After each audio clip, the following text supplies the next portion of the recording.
Hammaga assalomu alaykum. Sizlar bilan To'rek Yusuf. Bugun sizlar bilan qanday qilib Closefight'ni oshirishni o'rganamiz.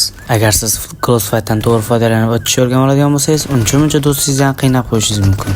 Shuning uchun videoni o'tkazib yubormasdan oxirigacha ko'ringlar.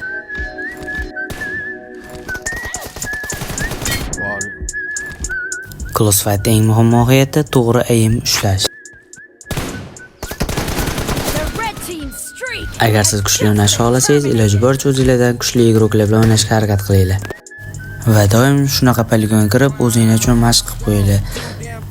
Nimaga men sizlarga xuddi shunaqa bu kartalarni tavsiya qilmayotganim sababi, har bitta bu kartaning alohida o'zining nastroykasi bo'ladi. Bittasida zajim yaxshi chiqsa, ikkinchisida dacha zo'r chiqadi.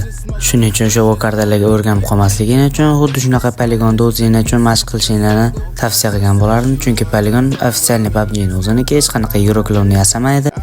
Va poligonni plyus taraflaridan biri o'zingizga qulay qilib nastroyka qilib olsanglar bo'ladi arjoylarni. Qanaqa nastroyka? Arjoylarga stopga qo'yishing mumkin, lazer, pritsel, xuddi shunaqa narsalarni TDMdagi arjoylarga bir xil qilib olsanglar bo'ladi. Ba'zi bir TDM bu kartalarda bunaqa narsa yo'q.